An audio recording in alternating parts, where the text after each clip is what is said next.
Photo shoot season is finally upon us, which means I must upgrade from my old man grandpa boxes that you've all come to know and love so much.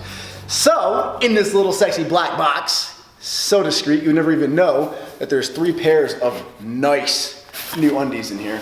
This is from the underwearexpert.com. Awesome website, because it means you don't have to go into a store or leave your house. I got 3 brand new pairs of underwear.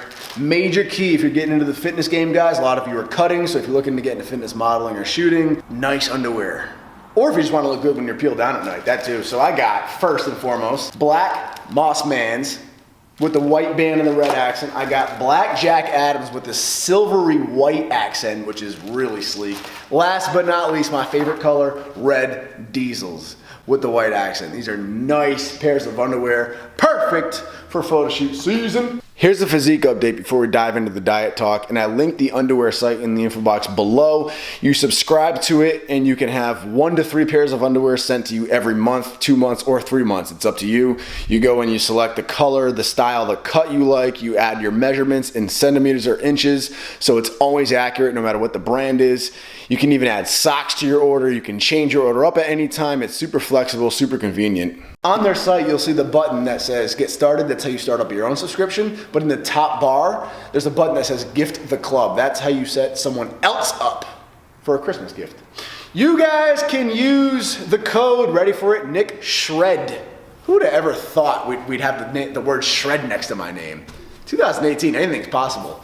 You can use that code for 30% off. The link is in the info box below for you guys. So that's where we're beginning this reverse diet from. Now, your metabolism, despite what so much of the mainstream believes, your metabolism runs solely on the amount, the overall amount of calories you're taking in consistently. So it's not how frequently you eat. You can't stoke the furnace by eating 6 or 8 small meals a day. Most of you know this by now. Eating breakfast in the morning does not fire up your metabolism. You can't adjust your metabolism like a thermostat on a day-to-day basis by stupid little things like that.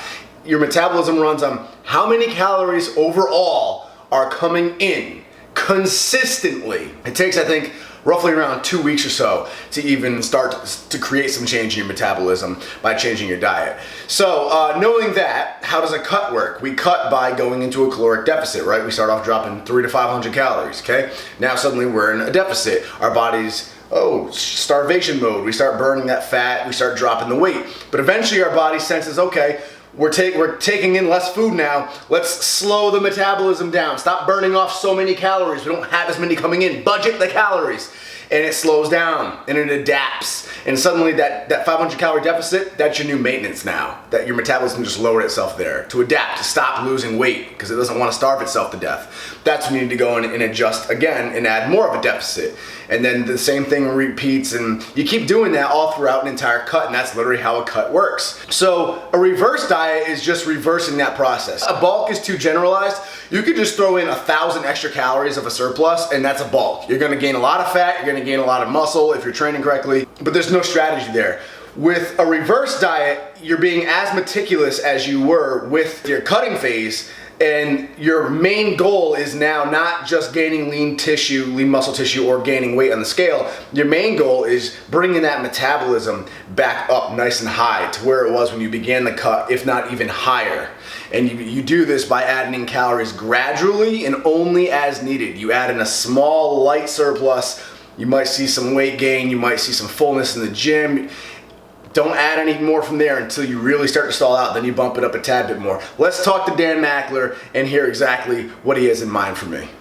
So what's the plan, Dan? All right, so we're gonna do this week and probably the next week or so at 2,100 calories per day.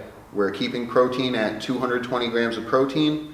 We're increasing carbs to 120, and in order to do that, we had to sub out some fats. We're still at 82 grams of fat, and we're aiming for more than 25 grams of fiber. Our goal is we're gonna hopefully increase calories as needed every few weeks. When the scale stops moving, we're gonna increase them all in increments of 160, and it's gonna be 40 grams of carbohydrates each time. I look forward to it. Stay tuned. You saw the work Dan did with me on my cut, and I'm excited to work with him in a lean gaining phase. My first time ever taking a lean gaining phase super seriously. It's always been cutting or just heavy bulking, so this will be really exciting. If you guys are looking to get your diet done, you want to take on a really good coach, you can email Dan at danmactraining@gmail.com. I put his email in the info box below for you guys.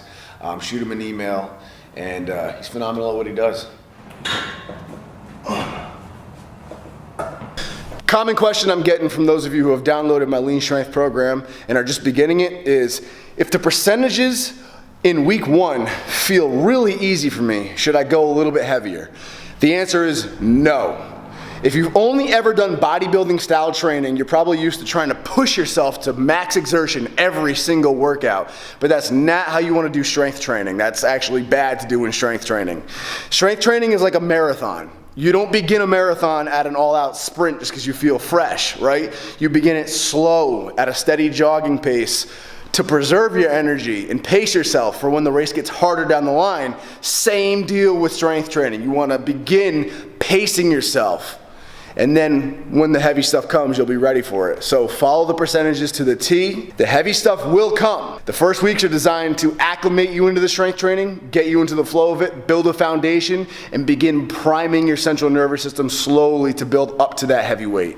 If you jump the gun and you go heavier than you're supposed to too soon, when the heavy weight does come in the later weeks, you're gonna find that you have a really hard time completing your sets with it. It's gonna feel extra heavy because you didn't program correctly. So follow the percentages and the RPEs. If it feels easy in the beginning, good, awesome. If you feel like you have extra energy to spare at the end of a workout, perfect, that's what I want. It's pacing yourself. Focus on making that bar move fast. In the meantime, the heavy stuff is coming. Oh, and on the variations like the 2-second long pause for the bench and stuff, make sure you're actually doing 1 Mississippi, 2 Mississippi long pauses, not sinking it into your chest, just gently touching your chest or sternum. Little details like that will make the workout A, a lot harder, and B, a lot more effective and efficient.